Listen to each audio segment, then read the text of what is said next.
habite vossos corações com muito adubo do amor, para que possa crescer os melhores frutos e que, iluminando-se, possam distribuir por todos aqueles que sentem fome.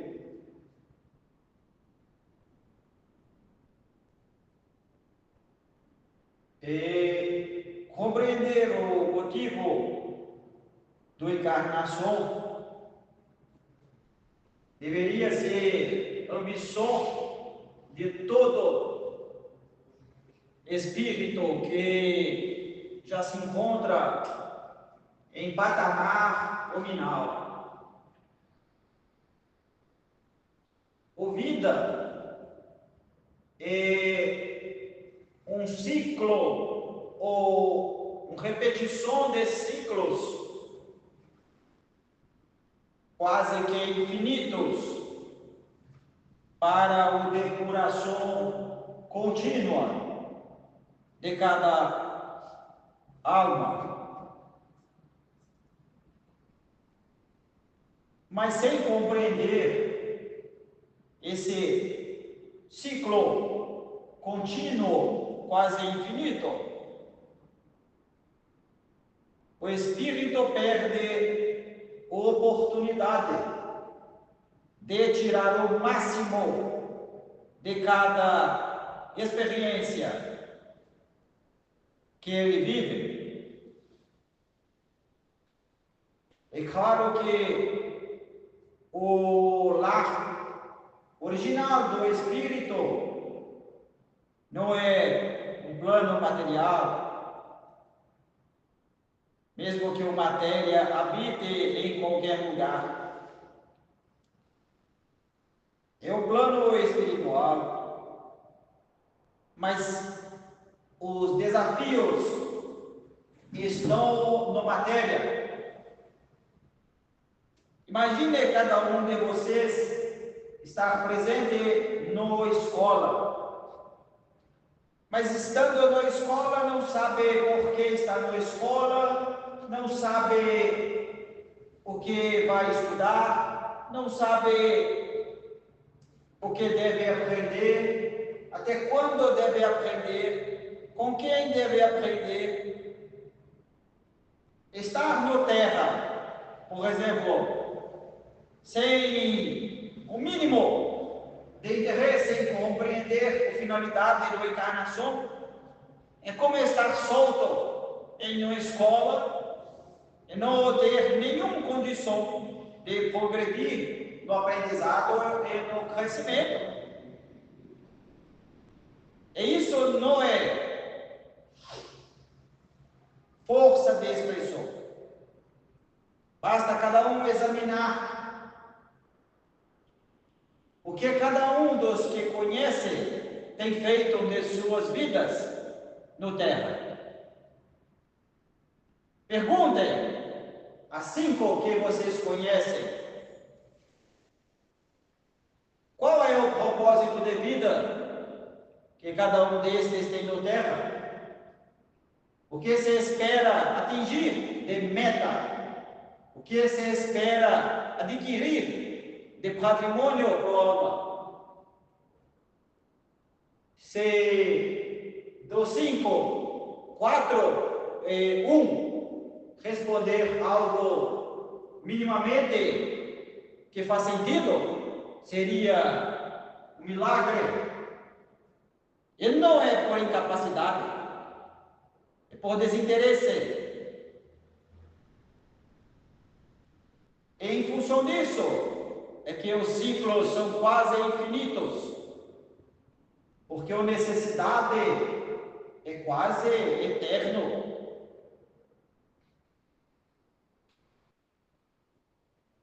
E quando analisamos em tempo em escala reduzida, temos as encarnações, mas temos no único encarnação no tempo terreno, muitos dias que se vive. Se fizerem conta, verão que são dezenas de milhares de dias que geralmente a encarnação na Terra leva. Se nós pensarmos que cada dia é um novo ciclo, podemos, por comparação, fazer a mesma afirmação que acabei de dizer para um tempo mais longo. O espírito que se torna consciente do propósito da encarnação, das vidas sucessivas, da depuração moral, à medida que ele desenvolve o autorreflexor, o reforma moral enquanto prioridade, ele vive essa experiência na escola todos os dias. É como se cada dia fosse uma encarnação diferente. Até porque existe semelhança. Se pensarmos que estar na encarnação acordado seria estar encarnado, e dormindo, como o espírito expande e ser desencarnado, e uma miniatura da encarnação de 24 horas. Mas nessas 24 horas, por que não podemos estimular os mesmos questionamentos do propósito da vida, das prioridades da vida? É claro que podemos. Se cada um, todos os dias, após o sono físico, ter o compromisso de tirar o melhor do dia que vir, ter o compromisso de desenvolver a virtude para crescimento moral, ter o compromisso de incluir na rotina o apoio ao necessitado de toda ordem, ele fará, ele repetirá, então ele poderá fazer em um dia aquilo que muitos não conseguem em uma encarnação. Compreendem? O quão poderoso é o que eu acabei de afirmar? Porque o Cristo Jesus realizou em um dia terreno, enquanto esteve encarnado, muitos de nós não conseguimos em 10 encarnações. Da mesma forma que aquele que hoje se inclina com total prioridade para o bem e para a melhoria íntima e está na terra, pode fazer em um dia aquilo que muitos que ainda estão, infelizmente, nas trevas, não farão em uma encarnação. Olha que bonito, a capacidade, o potencial que o vida nos coloca à frente. E sabe o que é mais bonito ainda? É que não existe limite para fazer isso. Qualquer um de vocês é capaz. Eu sou capaz. Não pode haver dúvida caso pensem sobre meu raciocínio.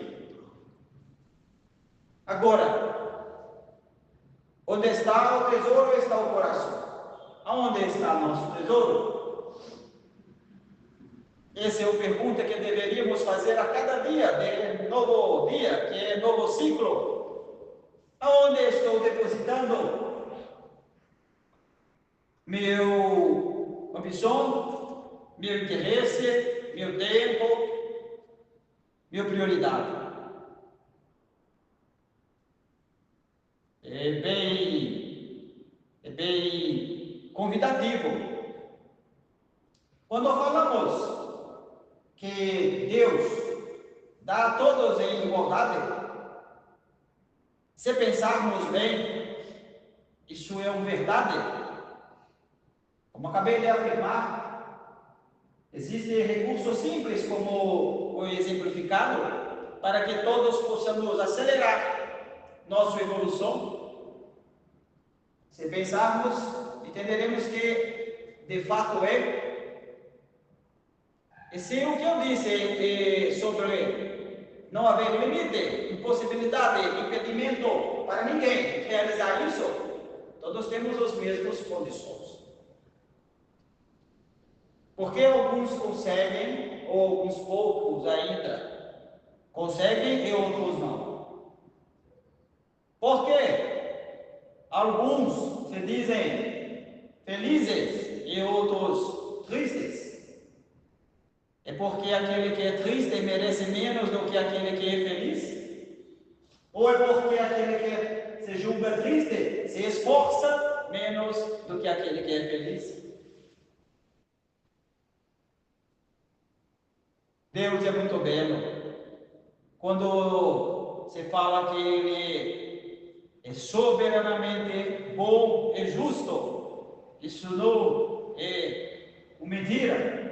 Isso não tem duplo, triplo sentido. Isso é o que é, de fato é. Mas nós priorizamos, seja no longo de uma única encarnação, seja no dia após dia, enquanto ciclos com novas oportunidades, nós priorizamos compreender o significado de Deus nesse sentido? Ou nós preferimos nos lamentar, buscando responsabilizar outros pela nossa negligência? A vida é para ser bem vivida, e a vida só é conduzida por um, que é o próprio Espírito. Ninguém conduz a vida de ninguém. Deus não conduz a vida de ninguém, senão o livre-arbítrio seria falso. Então, se o Espírito é o responsável único por sua conduta, aquele lugar em que ele está, é porque ele se colocou, e somente ele se colocou ali. E somente ele pode mudar de lugar. Mas mudança demanda esforço.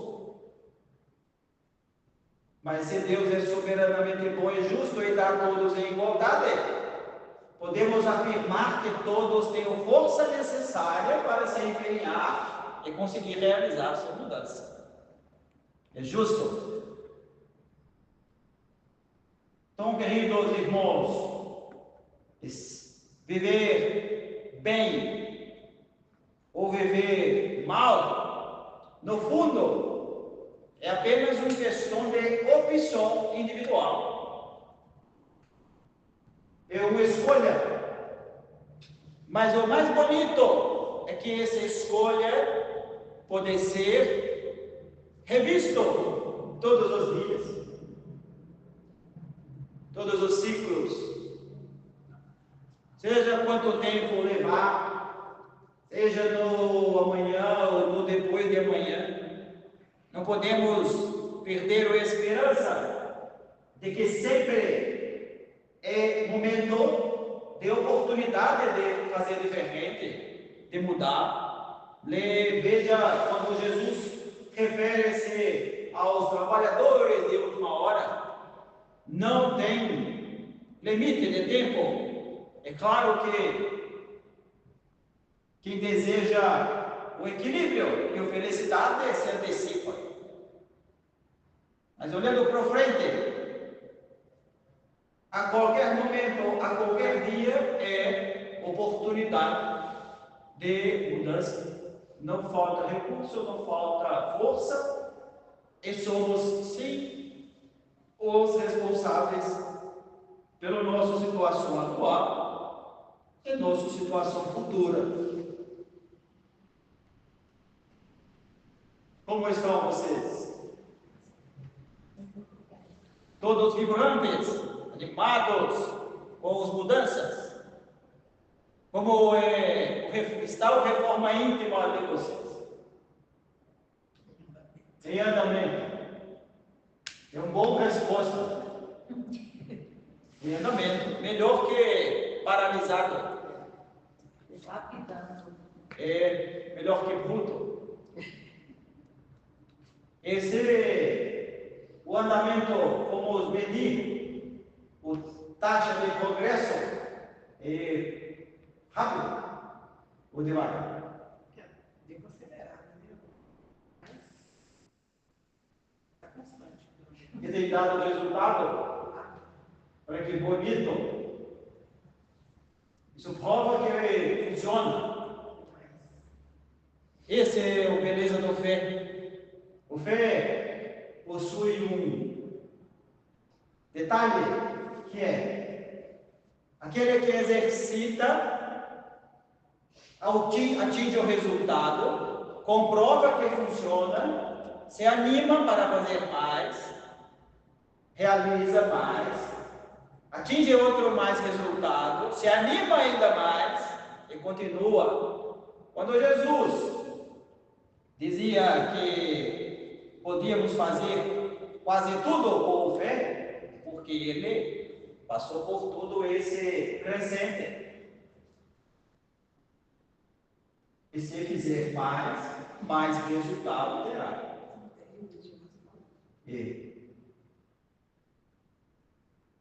Mas tem que vibrar, tem que ter ânimo, entusiasmo, empolgação. Porque não só isso é positivo para as células ficarem animadas, mas é porque precisamos de contagiar os outros também. Imaginem que um de vocês chega a um hospital de terra, e nesse hospital existem vários espíritos encarnados, como se diz, doentes, desanimados, desesperançosos. Então,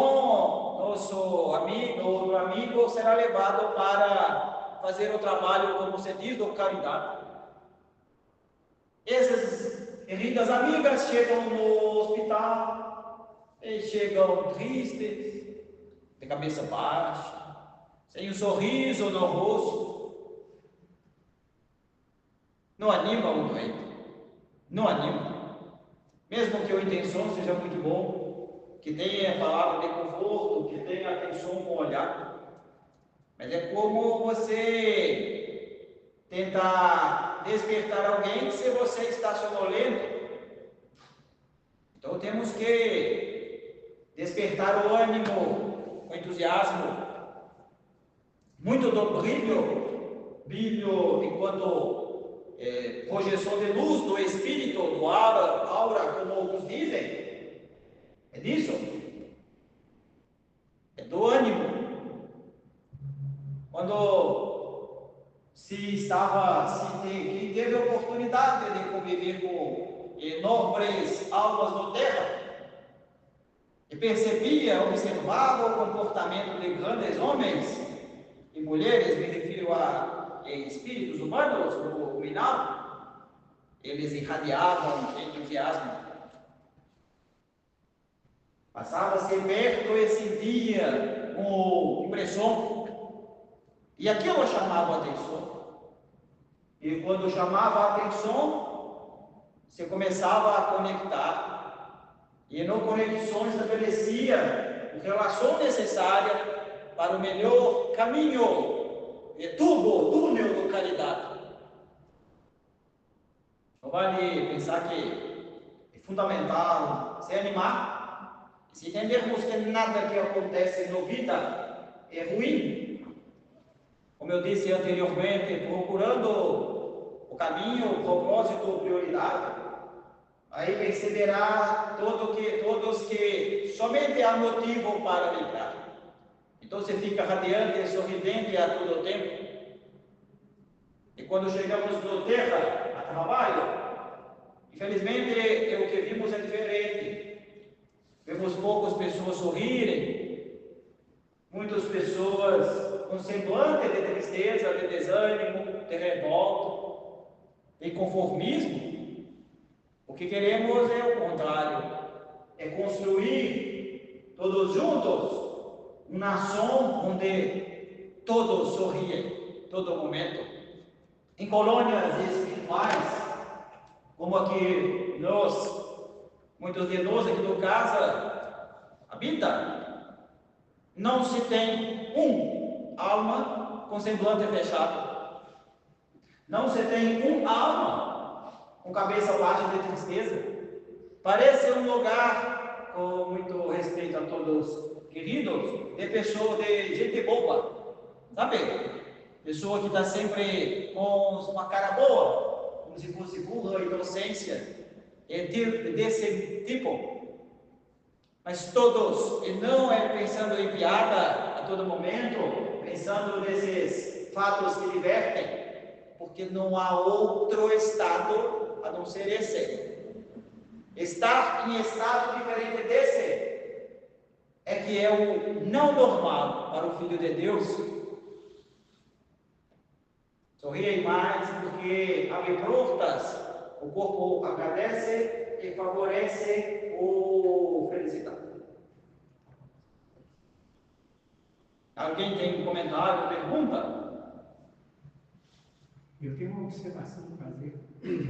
Isso teoricamente pode ser muito bonito, mas os fatos não me deixam ver esse estado de graça, como é que chama, entendeu? Eu não consigo, eu particularmente não consigo. E não me incrimino por me considerar uma pessoa que não é sorridente, como é que chama, não me incrimino. Mas os fatos, vamos tirar da coluna onde você fica e das colunas onde os espíritos são assim, mas na nossa coluna Terra, a coisa é um pouco diferente na minha visão. Então, é um estado de graça que eu acho meio difícil conseguir vir, para mim, para o meu espírito. Não consigo. E, por incrível, não me permito essa felicidade. Eu não me permito essa felicidade. Olha que contradição. Porque diante de tanta desgraça, não dá para rir. Não dá para rir. Eu estou só relatando a minha dificuldade, né? Mas ainda bem, eu não me incrimino. Não me incrimino, mas ainda tenho essa dificuldade. E eu já fui mais sorridente quando eu era mais ignorante. E é compreensível, porque o despertar para novo conceito é individual. Mas contarei um caso que pode ser motivo de reflexão a outro momento. Como sabem, vivemos no Terra um episódio muito negativo, aquilo que se chama Segunda Guerra Mundial. E na Segunda Guerra, algumas nações, mais do que se pensa em termos de quantidade, tinham prática de aprisionar espíritos que eles entendiam ser ameaças, mas que diziam ser inferiores. O argumento era de inferior, mas no motivo real não era esse. O motivo real era considerar ameaça, mas se colocava em grandes prédios que se conhecem como câmaras de gás e outros tipos. E ali muitos dos que eram aprisionados ficavam enquanto seu corpo e mente aguentavam. E ao final desse ciclo eram assassinados pela nação que o aprisionou. Em uma dessas tantas clausuras, tinha um caso, e esse caso eu conheço bem, e não foi o único, mas foi um caso que eu estive acompanhando de perto, que tinha dentre centenas de milhares, entre milhares, muitas centenas nesse galpão, vários, e essas centenas se renovavam, porque era como se fosse uma uma vez que se assassinava um grande grupo, se renovava para encher com outros. E existia, nesse caso que conto e que estive acompanhando, um galpão com muitos, que assim como vocês devem saber, estavam em condição deplorável. Estavam no pele e no osso, não comiam, eram espancados, não tinham roupa de dormir no frio em ambientes gelados. Mas existia um diferente. Esse um diferente, ele tinha uma compreensão mais ampla do vida. E ele, mesmo sendo um judeu, ele sabia, tinha convicção que a vida após a morte é ilusão. E nós começamos a aplicar nesse amigo recursos para que ele pudesse ter condições, e mesmo que com muita sutileza, influenciar aqueles que estavam no seu entorno, vivendo a provação, para facilitar o nosso trabalho de amparo e desligamento desses almas no momento do desencarne.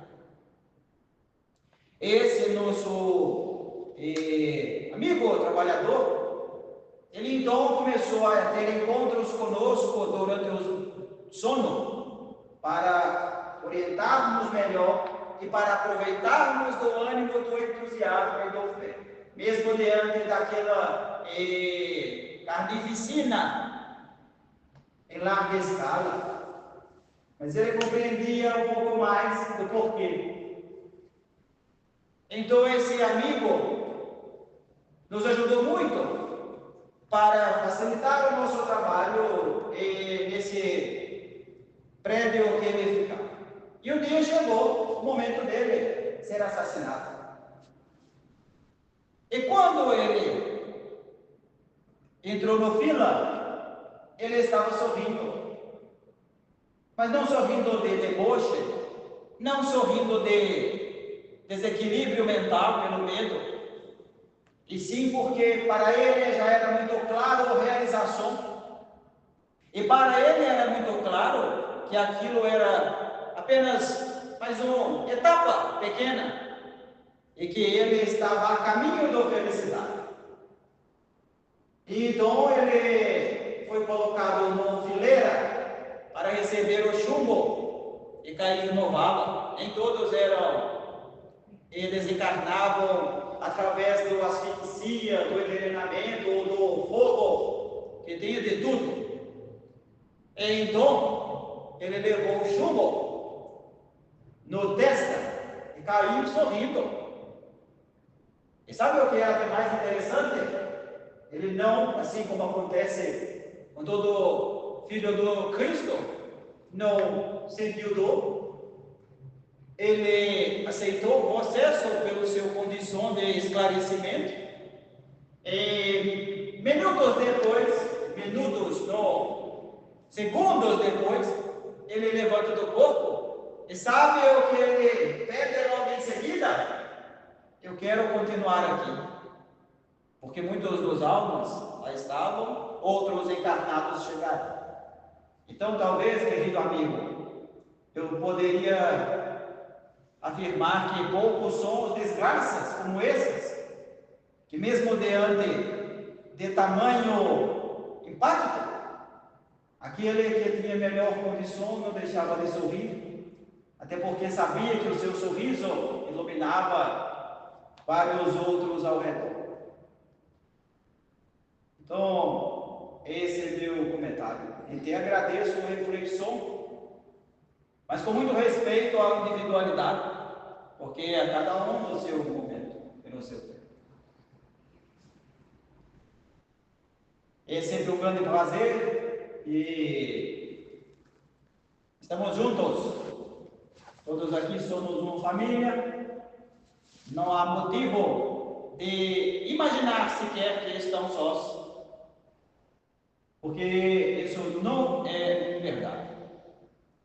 Nós nos amamos e estamos aprendendo com Jesus que realmente é onde há dois ou mais em nome dele, lá ele estará. Lembre-se sempre disso, porque quanto mais de nós estiverem de volta ao caminho reto, melhor condição teremos de estarmos felizes e fazermos o próximo feliz. E peço licença e agradeço a oportunidade mais uma vez. Que o paz do Mestre Jesus esteja sempre vibrante em vossos corações e que assim seja.